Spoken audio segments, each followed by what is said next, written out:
Hello and welcome to another edition of Rarer Hot Wheels. In this edition we're going to take a look at my boot sale or flea market finds from Sunday just gone, and had some absolute crackers from the little bunch that I found this time. Wasn't an awful lot of them, but there was a half a dozen really nice little castings. Also in this edition I'm going to tell you about something that happened to me last Friday. Last Friday a guy from the local radio station came round and did an interview for on air with me about my collection, and during this video I will play excerpts from it.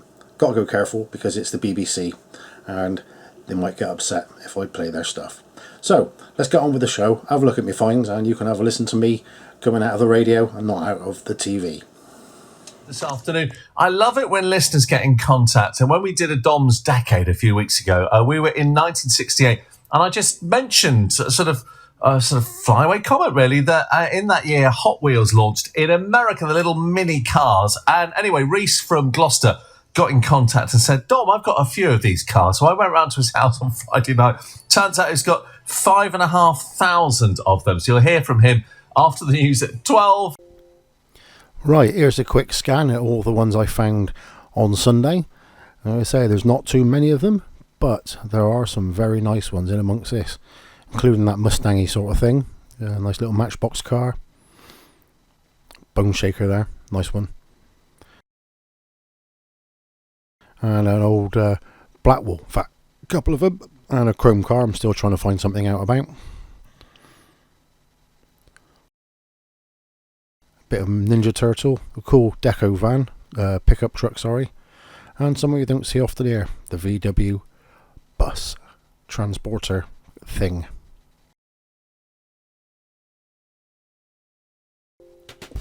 Right then, first off the blocks is this 2001 first edition Hooligan by Gary Saffer. And this little matte black truck with orange flames and orange engine is pretty cool. Looks like it's kind of based on a Model A Ford Roadster pickup with a 32 grille. And this little truck ran through till 2013 and at one point was a treasure hunt.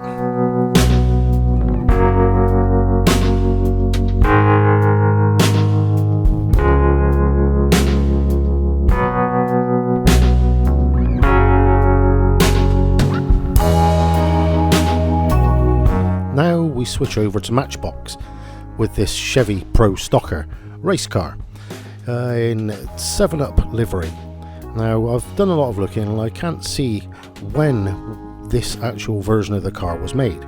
The Chevy Pro Stocker ran between 81 and 86, and this one sits somewhere in the middle of that.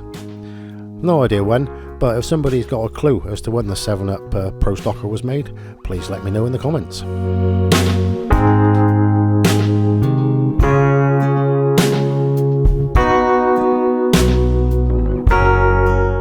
This casting is the 1967 Pontiac GTO, designed by Mark Jones and originally introduced in 1997. Now this one is from the 2012 Hot Wheels Racing Series, and I've got to say, just about all of the cars that Hot Wheels produce in their effective racing livery look really spectacular.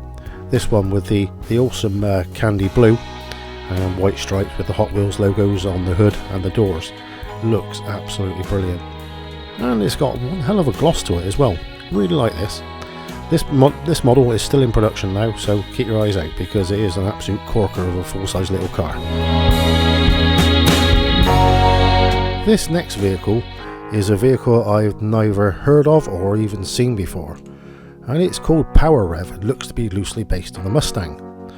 Now, with all the hype about the Hot Wheels ID cars at the moment, this was kind of a forerunner to it, and there were several other plastic castings, and they were designed to be run on the screen of an iPad.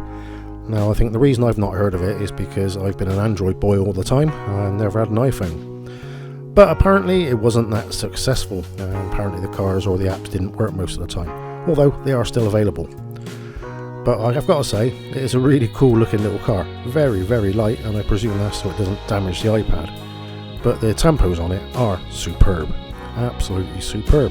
So if you see one, grab it. Just don't buy an iPad to go with it.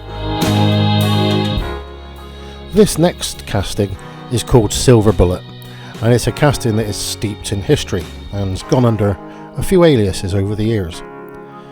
Designed by Larry Wood, it was originally introduced in 1975 as a Redline and ran through till 79 as a Blackwall.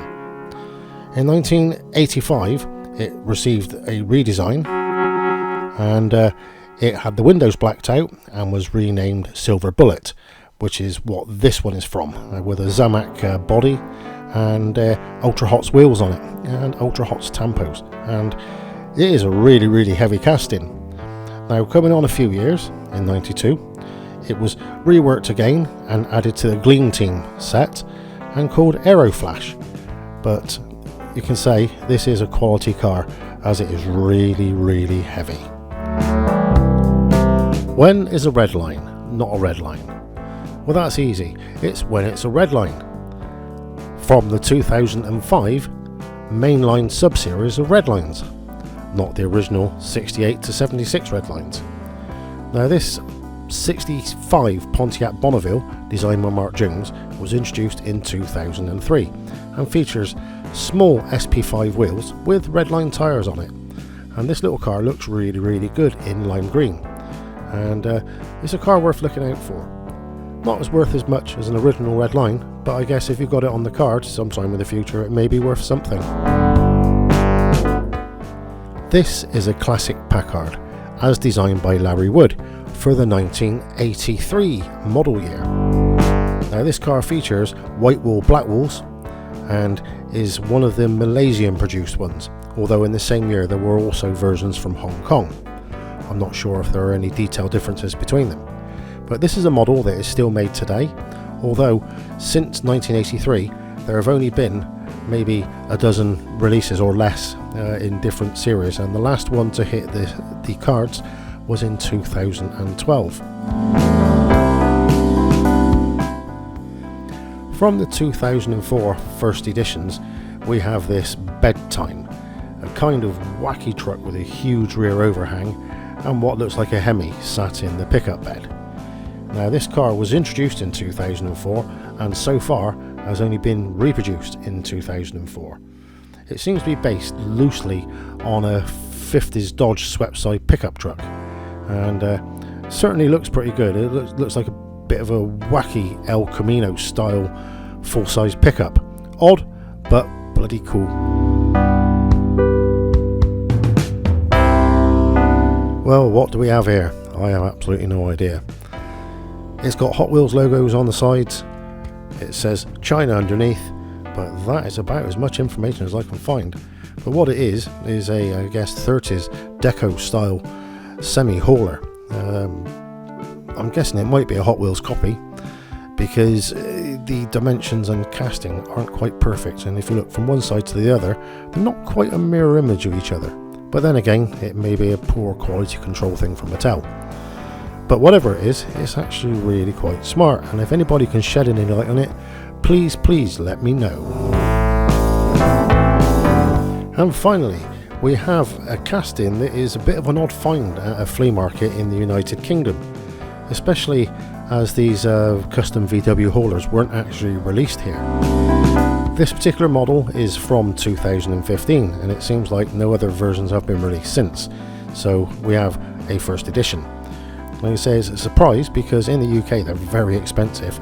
Now, it was introduced in 2015 and designed by Jeff Allison.